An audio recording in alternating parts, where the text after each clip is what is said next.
Today, September 16th, is celebrated as World Ozone Day. We have given a good 34 years of hard work in protecting our ozone layer, which shields the Earth from the harmful radiations emitted by the sun. Now, it's time we think, act, and show. We, the students of Class 11E, have showcased a skit depicting the importance of the ozone layer and the causes for its depletion. I kindly request you sit back and enjoy. Welcome, delegates. We are going to start the first session of Ozone Molecules Committee at MUNMCS 2080 with a roll call. Ozone Africa. Present and voting. Ozone Antarctica. Never mind. Anyway, let's continue. Ozone Asia. Present and voting. Ozone Australia. Present and voting. Ozone Europe. Present and voting. Ozone North America. Present and voting. Ozone South America. Ozone South America. Oh, never mind. Anyway, let's continue. Delegates, are there any motions on the floor? Ozone Africa, you've been recognized. Yes, ma'am, but may I know why I have been recognized? You raised your hand. Oh, sorry, ma'am. That was a mistake. Shit, I messed up. Never mind. Anyway, let's continue. Delegates, are there any motions on the floor? Ozone Europe, you have been recognized. Motion to set the agenda to depletion of ozone. Noted, delegate. Are there any objections to this motion? Seeing none, the motion is now in order and the agenda is now set to depletion of ozone. Now, are there any other motions on the floor?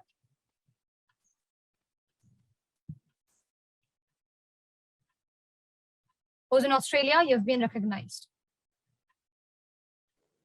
Motion to establish the GSL speech. Noted, delegate. Now, are there any other motions on the floor? Seeing none, we now move to vote upon the motion put forward by Ozone Australia. Those in favor of the motion may now raise their hands.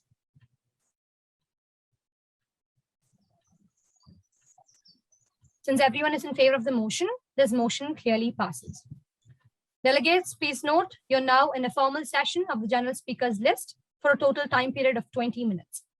Ozone Australia, do you want to be the first speaker or do you want to reserve the right to speak later on? I would like to reserve the right to speak later. Noted, delegate. Those who wish to add their names to the GSL may now raise their hands.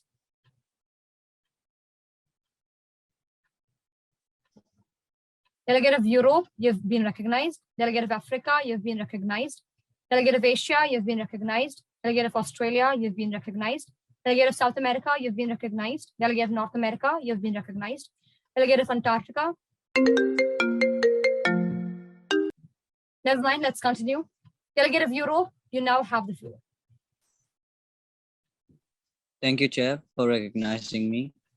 According to the recent analysis of 2070, a significant reduction in the consumption of ozone-depleting substances have been achieved by the 28 European member states. This includes Norway, Switzerland, Iceland, and Turkey. This reduction has largely been driven by the 2068 United Nations Environment Programme Montreal Protocol. The percentages are as follows. Increased production of harmful gases have been fallen drastically below, making it an average of 2%. And the increase in the number of industries in Europe have shown a negative value since 2069. That's all from my side. Thank you. Delegate, kindly know that it exhausted your time limit. We'll now move on to the next speaker. Thank you for recognizing me, Chair. As for the intel I've gathered for the past year regarding the topic ozone depletion, there's a 15% increase in the rate of depletion. No, wait, there's a 12% increase, or was it 13? Chair, can you give me just 1 second to recheck my intel? One eternity later. Yes, I found it.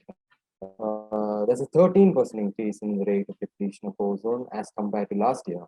The rate of harmful substances has also increased by a lot, And it's all because of the rapid increase in industrialization and development in Africa. Just led to an increase in the number of industries, hence increasing the rate of harmful gases. If humans progress at this pace, I guess you can say that they've got a way for them. Thank you. Delegate, kindly know that if exhausted your time limit, we'll now move on to the next speaker. Thank you for recognizing me, Chair. As per the analysis in the years, the ozone can be repaired by the reduction of CFCs in the atmosphere. The ozone depletion rates in Asia has increased by 60% with the high production of harmful gases in it. The industries have also been increased in Asia by 70 to 80%. That's all. Thank you. We'll now move on to the next speaker. Thank you for your recognition. Ozone depletion in Australia has increased from 9 to 16% over the last year, which has already led to overexposure to UV rays. CFCs and HFCs produced had an ozone depletion potential up to 5%, and methane had an ozone depletion potential up to 10%. There is a total of the ozone layer up to 10.5%. These are the reports based on ozone depletion in Australia during the last year. Thank you. We'll now move on to the next speaker. Never mind. Ozone South America, you're the next speaker. Are you there? Ozone South America. Yes, ma'am. I'm here.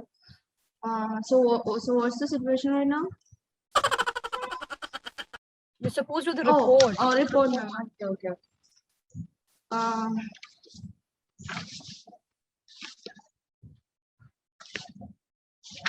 One second, ma'am.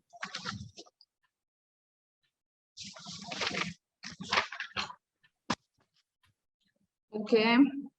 So in the recent analysis, we found that the emissions of CFCs and similar compounds in the model world increased by 20%. By the simulated year 2079, the 13%. What's in it? Oh, God. 13% of the global ozone is destroyed. That's all, ma'am. Ozone South America. What do you think you're doing? Do you think it's a joke? Ma'am, how can you say that? I didn't sleep from 2 to 3 days. I can't sit still here. Full time I'm dozing down. You are representing a continent. Keep that in mind. Anyway, we'll now move on to the next speaker. Thank you for recognition, Chair. By seeing the annual report, my suggestion on depletion is ozone precursors can be transported and converted into ozone during transit. Anthropogenic emissions that cause ozone formations are therefore also regulated under the United Nations Convention on Long-Range Transboundary Air Pollution. Manufactured compounds are the main cause of ozone layer depletion. These are compounds such as carbofluorocarbons and halogens, among others.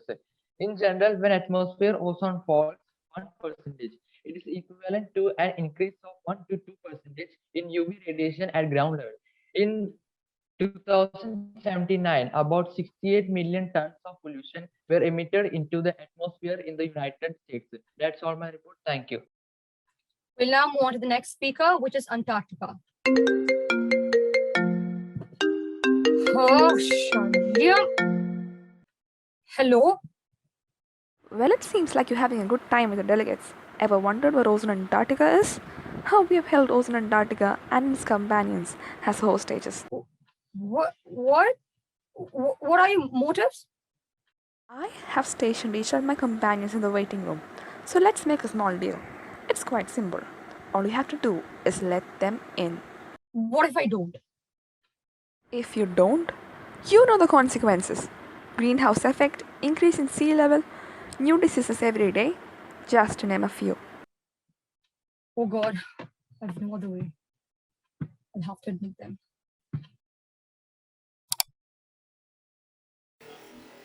We have destroyed all the ozone molecules, which means the ozone layer is no more! Woohoo!